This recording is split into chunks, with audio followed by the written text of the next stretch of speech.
आप सभी का बहुत बहुत स्वागत है मेरी इस YouTube चैनल में। इस वीडियो में हम डिस्कस करेंगे CGPSC प्रीलिम्स के लिए टॉप 50 मोस्ट एक्सपेक्टेड क्वेश्चन। ये सारे क्वेश्चन सुबह 7 बजे वाले सीरीज से मैंने लिए हैं। जो अच्छे अच्छे क्वेश्चंस थे उनको मैंने यहाँ पर शामिल किए हैं। सारे क्वेश्चन आपके जो है ना अभी जो PSC का एग्जाम होगा उसके लिए इंपॉर्टेंट हो सकता है, तो ध्यान से आखिर तक देखिएगा। सीधे क्वेश्चन पर चलते हैं। तो पहला क्वेश्चन मैंने लिया है, राजा जोलांग साय पर आधारित जनजाति गीत कौन सा है? राजा जोलांग साय।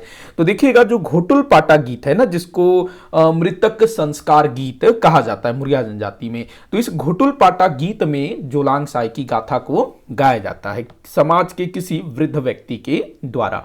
अगला क्वेश्चन दिया है, छत्तीसगढ़ के जनजातियों में कौन सा वाद्य यंत्र सर्वाधिक लोकप्रिय है? देखो, छत्तीसगढ़ के जनजाति हो या हमारे देश के जो दूसरे मध्य भारत के जो जनजाति हैं, लगभग अधिकतर में देखा गया है मांदर, जो अपने झारखंड वगैरह में भी है ना, झारखंड उड़ीसा, तो मांदर जो है इनका लोकप्रिय वाद्य यंत्र है।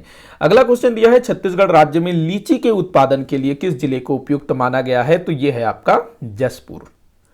अगले क्वेश्चन की ओर बढ़ते हैं। तो अगला क्वेश्चन दिया है, किसने कुटुमसर की गुफाओं का अन्वेषण किया है? काफी बार पूछा गया है भाई। तो जो प्रोफेसर शंकर तिवारी हैं, इन्होंने जो है कुटुमसर की गुफाओं का अन्वेषण किया है। अगला क्वेश्चन दिया है, किसने छत्तीसगढ़ में सती प्रथा पर प्रतिबंध लगाया था? तो भाई छत्तीसगढ़ में सती प्रथा क्या होता था? पति के साथ पत्नी को जिंदा जला दिया जाता था। तो जो है ना अपने रघुजी तृतीय कौन था? तो ये जो है 1818 में मराठा शासक बना था नागपुर का। 1818 से 1830 तक ये अल्पवयस्क था, तो अंग्रेजों ने छत्तीसगढ़ में रूल किया। 1830 में रघुजी तृतीय को जो है पुनः सत्ता सौंप दिया गया।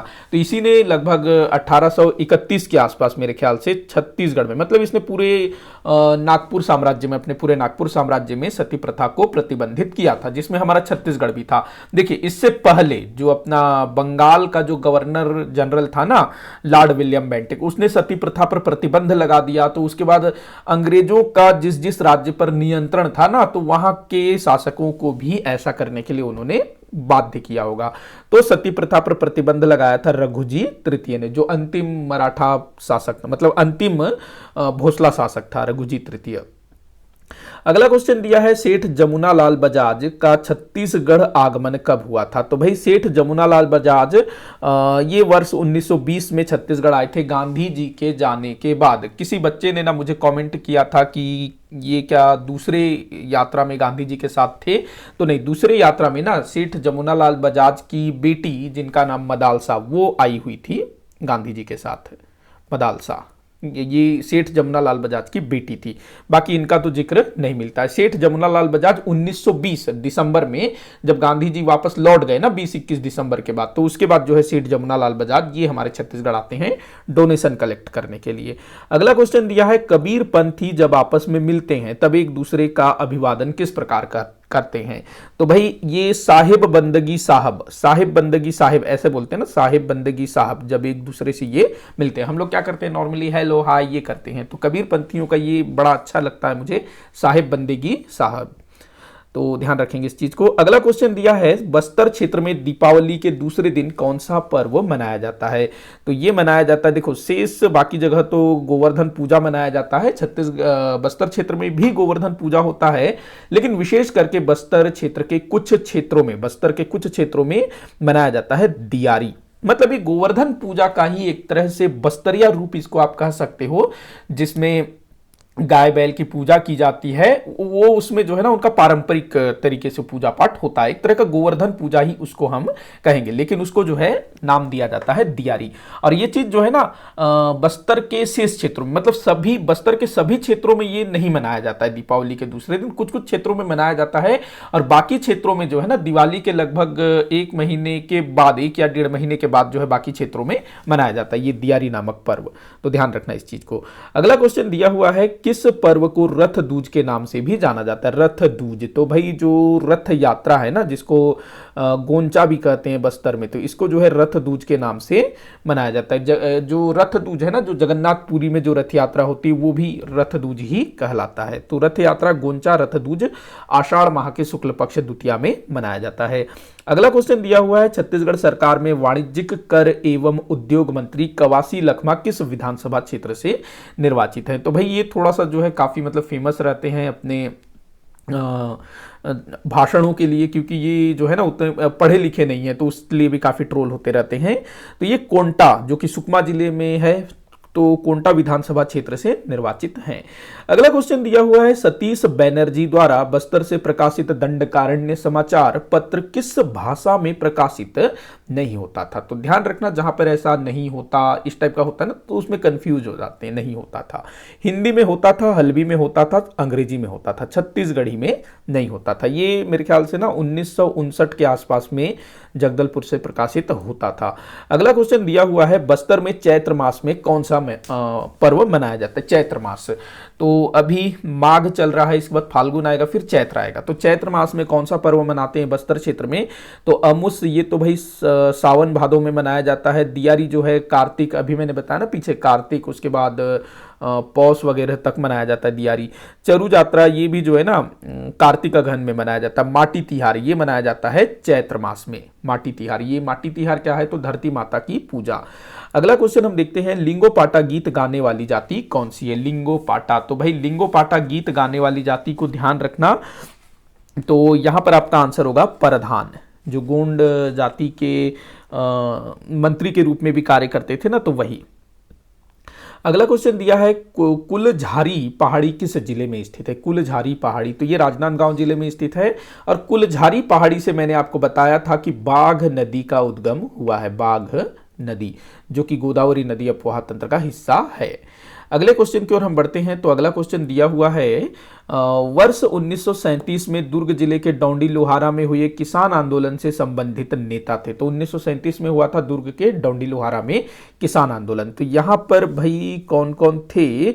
नरसिंह प्रसाद अग्रवाल ये थे, अग्रवाल जी थे। घनश्याम सिंह गुप्त नहीं थे। सरयू प्रसाद अग्रवाल थे। रत्नाकर झा भी थे। तो 1, 3, 4 ये जो है आपका उत्तर होगा। 1, 3, 4, 1, 3, 4 ये। अगला क्वेश्चन हम देखते हैं, मुनगा बहार नदी किस जिले में प्रवाहित होती है? तो मुनगा बहार नदी जो है ना ये इंपॉर्टेंट है, बस्तर जिले में प्रवाहित होती है। क्यों इंपॉर्टेंट है? तो यहां पर तीरथगढ़ जलप्रपात स्थित है। और ये जो नदी है ना कांगेर घाटी राष्ट्रीय उद्यान में प्रवाहित होती है। और ये कांगेर नदी की सहायक नदी है जो कि गोदावरी अपवाह तंत्र का हिस्सा है। अगले क्वेश्चन की ओर हम बढ़ते हैं। तो कौन सा विद्रोह राजा भैरम देव के शासनकाल में हुआ था? राजा भैरम देव जिसका शासनकाल 1853 से लेकर के 1891 था, इतने समय तक इसने शासन किया।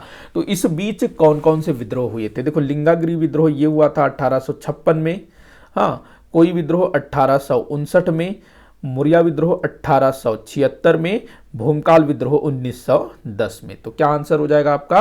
लिंगागिरी, कोई, मुरिया, 1, 2, 3 ये तीनों जो हैं भैरम देव के समय हुए थे। और जो भूमकाल विद्रोह है वो हुआ था रुद्र प्रताप देव के समय। तो 1, 2, 3 आपका कूट होगा ये। अगले क्वेश्चन को हम देखते हैं, छत्तीसगढ़ में रेलवे वैगन मरम्मत केंद्र कहाँ स्थापित है? रेलवे वैगन मरम्मत केंद्र, तो जिसको हम रेलवे वैगन रिपेयर शॉप कहते हैं ना, रायपुर में है ये। अगला क्वेश्चन है, छत्तीसगढ़ के किस नेता का संबंध गुरुकुल कांगड़ी से रहा है? गुरुकुल कांगड़ी कहां पर है भाई? तो ये हरिद्वार में है। और यहां पर जो है ना घनश्याम सिंह गुप्त एक अध्यापक के रूप में पढ़ाया करते थे, शायद भौतिक वगैरह कुछ पढ़ाते थे। तो वहां पर इनको गुरुजी भी कहा जाता है, घनश्याम सिंह गुप्त जी को, जो कि दुर्ग से हैं। अगला क्वेश्चन दिया हुआ है, शहीद वीर नारायण सिंह खंड काव्य की रचना किसने की थी? तो भाई शहीद वीर नारायण सिंह खंड काव्य, इसकी रचना किसने की थी ये आपको बताना है। इसका आंसर क्या होगा? थोड़ा सा ना मुझको डाउट है, तो मैं ये आप लोगों के लिए छोड़ रहा हूं, माफी चाहूंगा। इसका आंसर आप लोग मुझे कमेंट करके बताइएगा कि शहीद वीर नारायण सिंह खंड काव्य की रचना किसने लिखी थी। मेरे ख्याल से शायद पंडित सुंदरलाल शर्मा या फिर हरि ठाकुर होना चाहिए, बताइएगा आप लोग, मैं ना आपको इसको बताऊंगा जरूर। अगला क्वेश्चन दिया है भारत के स्वतंत्रता के समय किस रियासत में महिला शासिका शासन कर रही थी। तो हमारे छत्तीसगढ़ में टोटल 14 रियासत थे ना, तो उन 14 में से किसी एक रियासत में महिला शासिका भी रूल कर रही थी। तो देखो जो राजनांदगांव है, यहाँ के जो राजा थे दिग्विजय सिंह, ये ना अल्पवयस्क थे दिग्विजय सिंह। तो इनकी जो माता थी महारानी जयंती देवी, तो ये जो है संरक्षिका के रूप में शासन कर रही थी, और जो विलय पत्र था उसमें भी जयंती देवी द्वारा ही हस्ताक्षर किए गए थे। तो राजनांदगांव में महिला शासिका थी, ध्यान रखेंगे महारानी जयंती देवी। ऐसे भी पूछा जा सकता है ना कि स्वतंत्रता के समय छत्तीसगढ़ की किस रियासत में महारानी जयंती देवी थी, या फिर अल्पवयस्क राजा दिग्विजय सिंह, ऐसे भी पूछ सकता है। तो आपको हर तरह से तैयार रहना होगा। अगला क्वेश्चन दिया है 15 अगस्त 1947 को रायपुर के पुलिस लाइन ग्राउंड में शासकीय स्तर पर किसने ध्वजारोहण किया था। तो शासकीय स्तर पर बोल रहा है, मतलब शासकीय स्तर पर कौन ध्वजारोहण करेगा, जो शासन में सम्मिलित हो। तो आर के पाटिल ये खाद्य मंत्री थे, तो इन्होंने यहां पर ध्वजारोहण किया था। और जो अपने वामनराव लाखे हैं, ये तो भाई लोकप्रिय नेता थे, तो एक तरह से जनता की ओर से इन्होंने ध्वजारोहण किया था गांधी चौक में। अगले क्वेश्चन को हम देखते हैं, बस्तरिया नामक हल्बी समाचार पत्र के संपादक कौन थे। तो देखो बस्तरिया जो हल्बी समाचार पत्र है, ये निकलता था 1984 से, बस्तर जगदलपुर से। लाला जगदलपुरी जी इसके संपादक थे। अगला क्वेश्चन है, बस्तर क्षेत्र में धान कटाई के पश्चात कौन सा पर्व मनाया जाता है। धान कटाई के बाद, तो यहां मनाया जाता है चेरू यात्रा। धान कटाई के बाद ये खेत में मनाया जाने वाला पर्व है। अगला क्वेश्चन दिया है, किसने गौर नृत्य को विश्व का सबसे सुंदर नृत्य कहा है। काफी इंपॉर्टेंट क्वेश्चन है। तो जो वेरियर एल्विन है, इसने जो है गौर नृत्य को विश्व का सबसे सुंदर नृत्य कहा है। बढ़ते हैं अगले क्वेश्चन की तरफ। तो अगला क्वेश्चन दिया है, छत्तीसगढ़ राज्य के प्रथम विधानसभा अध्यक्ष कौन थे। तो भाई राजेंद्र प्रसाद शुक्ल, ये जो है छत्तीसगढ़ के पहले विधानसभा अध्यक्ष थे। तो इस तरह के क्वेश्चन अभी भी पूछे जाते हैं, पहले पहले कौन था ये। अगला क्वेश्चन है, सुमेलित करने को बोल रहा है जिला और पड़ोसी राज्य जिन्हें स्पर्श करते हैं। तो रायगढ़ जो है उड़ीसा को स्पर्श करता है। बलरामपुर ये आपके झारखंड से लगा है। जसपुर जो है ना, ये एक मिनट, रुकिए, थोड़ा सा मैंने कुछ मिस्टेक किया क्या। बलरामपुर ना, ये आपका आ जाएगा बलरामपुर उत्तर प्रदेश आ जाएगा। अच्छा, बलरामपुर तो झारखंड से भी लगा है ना, लेकिन यहाँ जसपुर भी है, तो जसपुर को हम झारखंड कर देते हैं, क्योंकि जो बलरामपुर है, हाँ ऐसे ही कुछ करना पड़ेगा। बीजापुर महाराष्ट्र, तो ये आपका कुछ कूट बनेगा 3 4 1 2, कुछ इस तरह का कूट बनेगा 3 4 1 2, 3 4 1 2। तो ये जो स है ये आपका उत्तर होगा। अगला क्वेश्चन दिया है, बैरागी वंश के शासक किस रियासत पर शासन करते थे। तो बैरागी वंश ये राजनांदगांव में शासन करते थे। बैरागी वंश के शासक, जितने भी राजा थे उनके नाम में महंत लगता है, जैसे कि महंत घासीदास, महंत जितने भी राजा हुए, महंत सर्वेश्वर दयाल, इस टाइप से। हाँ, अगले क्वेश्चन को हम देखते हैं, सबा अंजुम का संबंध किस खेल से है। तो भाई सबा अंजुम, इनका संबंध किस खेल से है। तो ये जो है हॉकी से संबंधित है, ध्यान रखेंगे। सबा अंजुम जो है ना, हॉकी से संबंधित है। हॉकी 2015 में इनको जो है पद्मश्री सम्मान भी दिया गया। अगला क्वेश्चन दिया है, ममता चंद्राकर किस विधानसभा क्षेत्र से निर्वाचित है। ममता चंद्राकर, देखो ममता चंद्राकर ये जो है ना लोक गायिका, वो नहीं है, ये अलग ममता चंद्राकर हैं, जो कि एक पॉलिटिशियन है। तो ये पंडरिया यहाँ से जो है ना विधानसभा सदस्य हैं, विधायक हैं। अगला क्वेश्चन दिया है, इस राज्य में किस पर्व के समय कुश्ती का आयोजन होता है। तो ये भाई अपना जो नाग पंचमी है, इस समय जो है कुश्ती का आयोजन होता है। अगला क्वेश्चन दिया है, छत्तीसगढ़ का कौन सा नृत्य डांडिया के समान है। डांडिया जो कि गुजरात में प्रचलित है ना डांडिया, तो भाई ये जो सैला नृत्य है ना, जिसको डंडा नृत्य भी कहा जाता है, ये डांडिया के समान है। बस्तर क्षेत्र में इसी को डंडारी कहा जाता है, ये भी जो है डांडिया के समान है। मतलब बस्तर में डंडारी और उत्तरी छत्तीसगढ़ में सैला, इन दोनों में डंडा का प्रयोग होता है, और ये कुछ कुछ गुजरात की डांडिया के जैसा लगता है। बाकी जो सुआ है ना, इसको छत्तीसगढ़ का गरबा कहा जाता है। गरबा में ताली बजा बजा के डांस करते हैं ना, और डांडिया में डंडा ले लेकर। आगे बढ़ते हैं अगले क्वेश्चन की तरफ। अगला क्वेश्चन दिया है, गुप्त काल में बस्तर को किस नाम से जाना जाता था। तो भाई गुप्त काल में बस्तर को किस नाम से जाना जाता था।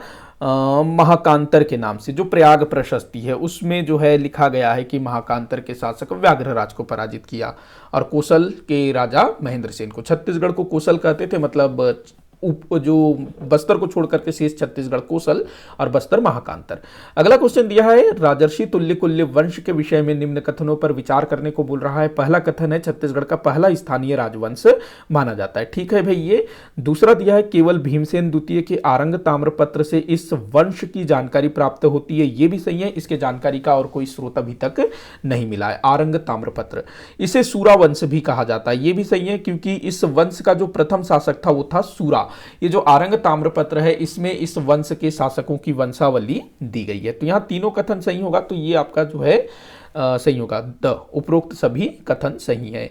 अगला क्वेश्चन दिया है बैकुंठपुर किस जिले का जिला मुख्यालय है। तो देखो जो बैकुंठपुर है ना, ये कोरिया जिले का जिला मुख्यालय है, मतलब कोरिया में जो जिला मुख्यालय बैकुंठपुर है, सरगुजा में अंबिकापुर है, बस्तर में जगदलपुर है, तो ऐसे चीजों को ध्यान में रखना। अगला क्वेश्चन दिया है महासमुंद जिला किस वर्ष स्थापित हुआ। तो देखो जो महासमुंद जिला है ये वर्ष 1998 में स्थापित हुआ है। ये किस जिले से अलग होकर के बना है, तो रायपुर से पृथक होकर के बना है, इसका मात्र जिला रायपुर है। अगला क्वेश्चन दिया है सुमेलित करने को बोल रहा है, एक तरफ पुस्तकें दूसरी तरफ लेखक। तो यहां जितने भी पुस्तकें दी हुई है सभी जो है ना जनजातियों पर लिखा गया है। तो देखते हैं द बिरहोर जो है एस.सी. रॉय ने लिखा है, एस.सी. रॉय। द भील जो है पी.वी. नायक द्वारा लिखा गया है। उसके बाद द गौर जो है वेरियर एल्विन ने लिखा है, और द कमार श्यामलाल दुबे। तो आपका उत्तर हो जाएगा 1 3 2 4, 1 3 2 4, ये जो है आपका कूट बनेगा 1 3 2 4 ये। अगला क्वेश्चन हम देखते हैं। तो अगला क्वेश्चन दिया है असहयोग आंदोलन के समय काजी शेर खान ने गांधी जी से प्रभावित होकर बहिष्कार स्वरूप किस उपाधि का त्याग किया था। तो देखो इन्होंने जो है ना खान साहब की उपाधि का त्याग किया था, खान साहब, और जो अपने वामन राव लाखे थे उन्होंने राय साहब की उपाधि का त्याग किया। अगला क्वेश्चन है निम्न कथनों पर विचार कीजिए। निम्न कथन, तो भाई काकतीय वंश के शासक चालुक्य वंश से संबंधित थे। तो जो बस्तर के काकतीय वंश के शासक हैं वो चालुक्य वंश से संबंधित थे, ठीक है ये। दूसरा बोल रहा है हल्बी लोक गीतों में राजा अन्नमदेव को चालकी वंशी राजा कहा गया है। तो ये भी बिल्कुल सही है, चालुक्य का चालकी हो गया है हल्बी लोक बोली में। अगला क्वेश्चन, अगला जो पॉइंट दिया है काकतीय शासकों के शासनकाल में इस क्षेत्र का नाम बस्तर के रूप में विख्यात हुआ, तो ये भी बिल्कुल सही है। नहीं तो इससे पहले जो नागवंशी शासक थे उनके टाइम पर चक्रकोट, भ्रमरकोट इन सब नामों से जाना जाता था, और उससे पहले महाकांतर, दंडकारण्य ऐसे नामों से जाना जाता था। तो यहां पर तीनों ही कथन सही है, तो आपका उत्तर हो जाएगा द, उपरोक्त सभी कथन सही हैं। अगला क्वेश्चन दिया हुआ है निम्न कथनों पर विचार कीजिए। तो पहला कथन दिया है प्रसन्न मात्र सर्वाधिक स्वर्ण सिक्के जारी करने वाला सरभपुरीय शासक था, बिल्कुल सही कथन है। सरभपुरीय वंश में सबसे ज्यादा सोने के सिक्के प्रसन्न मात्र के प्राप्त हुए हैं, मतलब इसने सबसे ज्यादा सोने के सिक्के जारी किए। दूसरा दिया है महासुदेव राज के सर्वाधिक ताम्र पत्र प्राप्त हुए हैं, यह भी बिल्कुल सही कथन है। जो महासुदेव राज था ना इसके 8 ताम्र पत्र प्राप्त हुए हैं, मल्हार से 6 मिले हैं, सिरपुर से 2 मिले हैं। तो ध्यान रखेंगे टोटल 8 है, मल्हार से 2 और सिरपुर से मल्हार से 6 और सिरपुर से 2। उसके बाद बोल रहा है सरभ राज द्वारा जारी किए गए सिक्कों में पहली बार प्राकृत के स्थान पर संस्कृत भाषा का प्रयोग किया गया था। तो यह भी बिल्कुल सही है, छत्तीसगढ़ का पहला शासक जिसने अपने सिक्कों पर प्राकृत भाषा के स्थान पर संस्कृत भाषा का प्रयोग आरंभ किया। तो यहां पर तीनों ही कथन सही है, एक बार आप ध्यान से इन कथनों को देख लीजिएगा तो आपका उत्तर हो जाएगा उपरोक्त सभी द। इसको ध्यान से देख लीजिएगा, एक बार स्क्रीनशॉट लेना चाहो ले सकते हो, इंपॉर्टेंट है, अलग अलग भी पूछा जाता है। अगला क्वेश्चन दिया हुआ है रत्नदेव प्रथम के विषय में क्या सत्य नहीं है। तो देखते हैं रतनपुर को राजधानी बनाया, बिल्कुल सही है भाई। इससे पहले तुमाड़ राजधानी हुआ करती थी, इसने जो है रतनपुर नगर की स्थापना करके उसको अपनी राजधानी बनाई। सकल कोसलाधिपति की उपाधि धारण की, तो यही आपका गलत हो जाएगा, क्योंकि जो सकल कोसलाधिपति की उपाधि है ना ये पृथ्वीदेव प्रथम द्वारा धारण की गई थी, न कि रत्नदेव प्रथम द्वारा। तो माड़ में रत्नेश्वर देवालय का निर्माण करवाया, ये बिल्कुल सही है। उसके बाद चौथा भी हम देख लेते हैं। जाजल्यदेव प्रथम के रतनपुर अभिलेख के अनुसार राजेंद्र चोल का आक्रमण जिसमें रत्नदेव प्रथम मारा गया, इसको ध्यान रखना, सही है। ये जो जाजल्यदेव प्रथम है, जो कि रत्नदेव प्रथम के बाद राजा बनता है, तो उसका जो अभिलेख मिला है, रतनपुर अभिलेख, तो उसमें ऐसा दिया हुआ है कि रत्नदेव प्रथम के समय जो चोल राजा था, राजेंद्र चोल, उसने जो है रतनपुर पर आक्रमण किया, जिसमें युद्ध करते हुए रत्नदेव प्रथम वीरगति को प्राप्त हुआ। तो तो आपका जो उत्तर है वो है ब। सत्य नहीं है वो बताना था ना, तो ये जो है सत्य नहीं है, गलत है। सकल कोसलाधिपति की उपाधि पृथ्वीदेव प्रथम। अगला क्वेश्चन को हम देखते हैं, छत्तीसगढ़ के किस इतिहासकार ने कलचुरी वंश के अंधकार काल का इतिहास लिखा है? तो देखो, एक समय ऐसा था, मतलब कलचुरियों के इतिहास का एक समय ऐसा है जिसके बारे में जानकारी नहीं मिलती है, जिसको कलचुरियों का अंधकार युग कहा जाता है। बाबू रेवाराम ने इस समय का भी इतिहास लिखा है। अगले क्वेश्चन को हम देखते हैं, निम्न कथनों पर विचार करने को बोला जा रहा है। सल्फी बस्तर अंचल के जनजातियों का लोकप्रिय पेय पदार्थ है। जी हाँ भाई, बिल्कुल ठीक है। ये धुमकुरिया उर्राव जनजाति का युवा गृह है, ये भी सही है। बैगानी बैगा जनजाति द्वारा किया जाने वाला स्थानांतरित कृषि है, तो ये आपका गलत हो जाएगा। जो बैगा जनजाति है ना, उनके द्वारा जो कृषि किया जाता है उसको कहते हैं बेवार, ये गलत है।